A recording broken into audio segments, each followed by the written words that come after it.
거듭제곱근의 성질에 대한 이야기 합시다.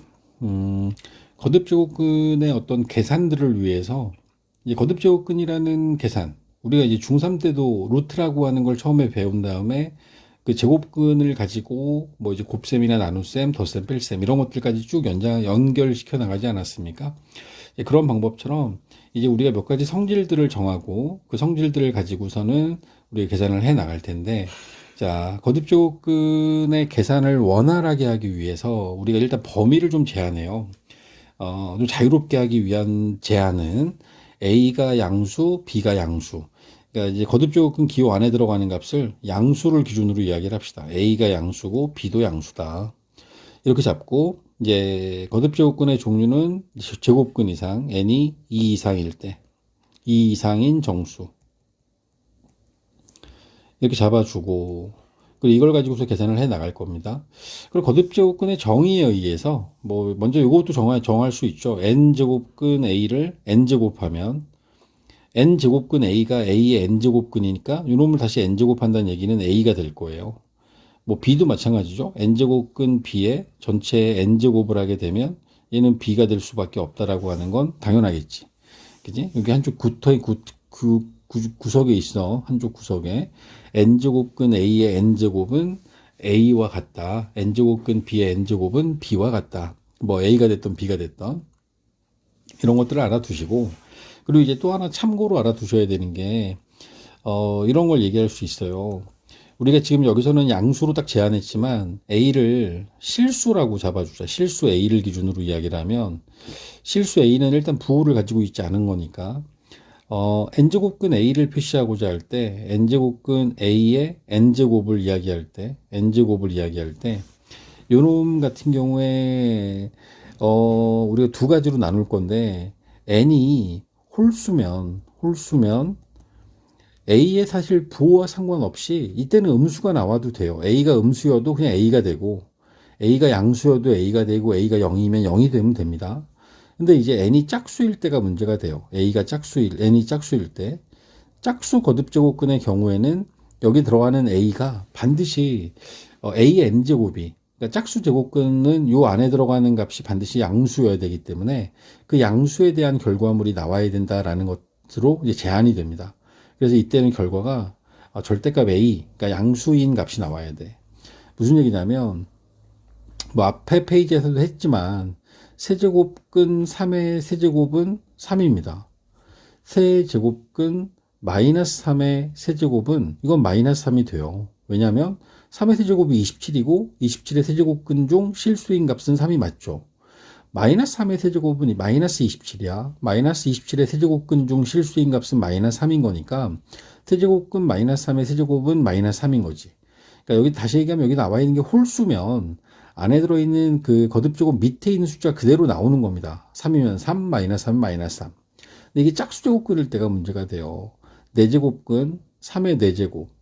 얘는 이제 3이 된다라고 하는 건 뭐 그렇게 어렵게 판단이 안 되는데, 문제는 요 경우죠. 마이너스 3의 4제곱이 되면, 자, 요놈은요, 3은 세제곱하면 27, 마이너스 3 세제곱하면 마이너스 27이 되지만, 짝수제곱, 3의 4제곱과 마이너스 3의 4제곱은 둘 다 똑같이 플러스 81이 돼요. 결국에는 여기 나와 있는 값은 다 같은 값이어야 된다는 얘기야. 주어져 있는 이쪽에 있는 얘와 그 다음에 요 음수로 표현되어 있는 요 놈이 사실은 같은 값인 거지. 같은 값. 이 같은 거야, 같은 거. 똑같이 3이라고 나와야 되죠. 그래서 짝수일 경우에는 여기 나와야 되는 값이 절대값을 씌워서 나오는 게 맞다. 이렇게 요거 하나 인식해 두면은 도움이 될 겁니다. 자, 이제 거듭제곱근의 성질이라고 해서 총 5가지가 나오는데, 우리가 여기 나와 있는 것들을 먼저 가볍게 생각하시면, 주어진 게 n제곱근 a에 n제곱근 b를 곱해요. 그 n제곱근 a를 n제곱근 b로 나누는 거고, n제곱근인 거고, 여기는 마찬가지로 n제곱근인데 n제곱근 a하고 n제곱근 b가 주어진 거고, 그러니까 똑같은, 반드시 이게 필요한 거야. 지붕이 같아야 돼. 거듭제곱근의 종류가 같은 것끼리 곱하고 나눌 수 있다. 사실 이게 이제 대원칙인 겁니다. 이 두 가지가 대원칙인 거고, 이 대원칙을 중심으로 해서 계산을 좀 더 편리하게 하기 위한 방법으로 3, 4, 5번에 있는 개념들이 나오게 되죠. 뭐 간단하게 증명을 하면, 뭐 1번이나 2번이나 비슷하게 증명할 수 있는데 n제곱근 a 곱하기 n제곱근 b의 경우에 얘를 갖다가 통째로 n제곱 한다고 보자. n제곱근 a 곱하기 n제곱근 b를 내가 n제곱 한다라고 보면 우리가 얘네들을 거듭제곱할 때 n제곱근 a의 n제곱 할 거고 그렇지 않습니까? 그리고 또 마찬가지로 n제곱근 b의 n제곱. 지수법칙에 의해서 괄호 안에 들어있는 것들을 각각 n제곱한다. n제곱근 a의 n제곱과 n제곱근 b의 n제곱은 그냥 a하고 b가 된다라고 우리가 제안하지 않았습니까? 제가 제일 처음에 요 앞부분에서 요 부분을 미리 정리하고 시작한 거야. 정의에 의해서 a가 양수고 b가 양수인 상태에서 n제곱근 a의 n제곱과 n제곱근 b의 n제곱은 a하고 b 그대로 나올 수밖에 없다. 그러니까 얘를 n제곱한 게 어떤 값을 n제곱한 게 a, b야. 그러면 결국에는 여기서 이제 이야기하고 있는 요 놈이 a가 양수고 b가 양수인데 거듭제곱해서 이게 됐으니까 a 곱하기 b 어떤 값을 n제곱해서 a, b가 되었다라고 하는 건 결국에는 요 괄호 안에 있는 값은 n제곱근 a, b하고 같은 거 아닙니까? 이게 시작이 n제곱근 a하고 n제곱근 b를 곱해서 나온 결과가 n제곱근 a, b로 표현된다. 간단하게 생각하시면 돼요.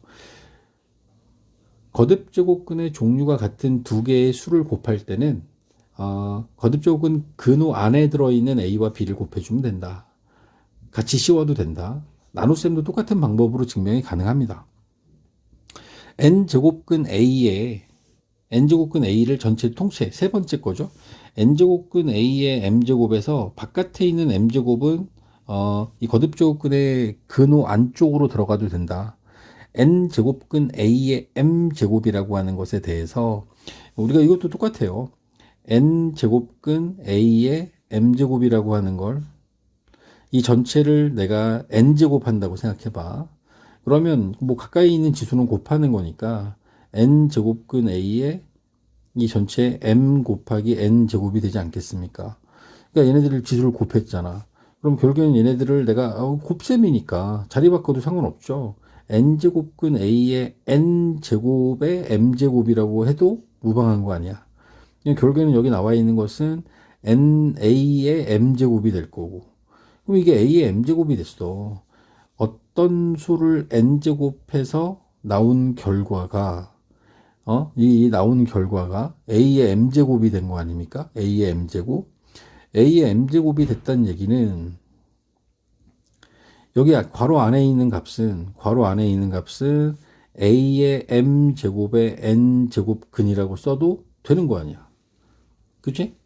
그러니까 최초에 바깥에 여기서 나와 얘기하고자 하는 건 아주 간단합니다. a에 대해서 m제곱한 거에서 n제곱근 a의 m제곱이라고 해서 근호 안에 있는 값을 m제곱한 거하고 바깥에 있는 걸 m제곱한 건 같다.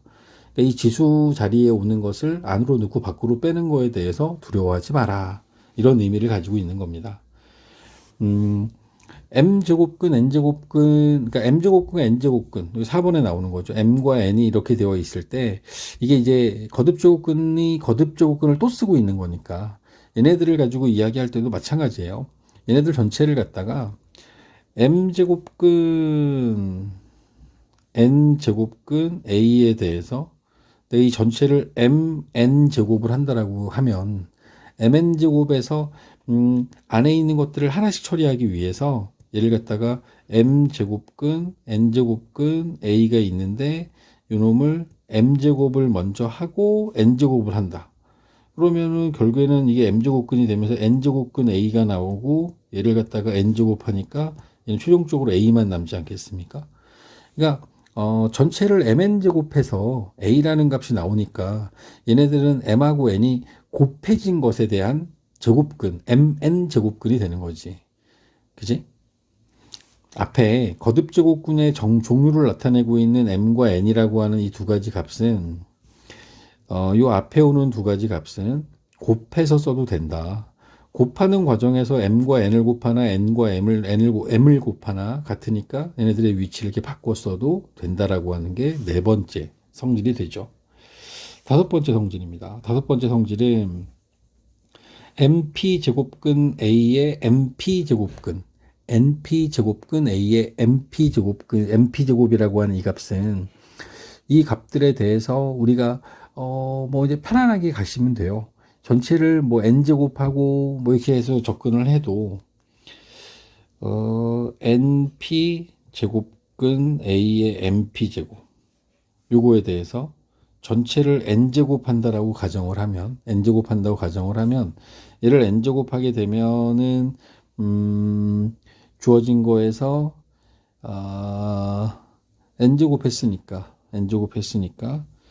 이게 곱해져 있는 게 요 앞에 4번 과정에 의해서 n하고 집어넣어서 p 제곱근 a의 np 제곱이라고 쓰고 이 전체에 대한 n제곱이라고 보면 어차피 n제곱근인데 n제곱 했으니까 p 제곱근 a의 np 제곱으로 표현이 가능하죠.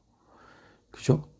그러면 여기 나와 있는 것이 또 이렇게 쓸 수 있잖아. p의 a의 m제곱의 p제곱이라고 쓸 수 있는 거고. 얘는 a의 m제곱만 나오네. a의 m제곱만. 그럼 이 얘기는 무슨 얘기를 의미하는 거야? 양수 a에 대해서 여기 주어져 있는 n제곱을 해서 나온 게 a의 m제곱이니까 얘는 a의 m제곱의 n제곱근으로 볼 수 있는 거잖아. 그지? a의 m제곱의 n제곱근 a의 m제곱의 n제곱근으로 쓸 수 있잖아. 무슨 이해 가십니까? 그러니까 이게 증명 과정은 그죠? 이렇게 지면으로만 이렇게 이야기하기가, 그지? 좀 아쉬운 부분이 있네요. 자, 여기서 이제 기능적인 게 중요한 거예요. 사실 여기는 계산 단원이라 기능적인 게 중요한데, 앞에 오는 이 거듭 제곱근의 종류와 지수 자리에 있는 값들을 약분을 한다. P로 나누었을 때 N하고 M이 나온다라고 하는 부분으로 이제 이해를 하시면 좋을 듯 합니다.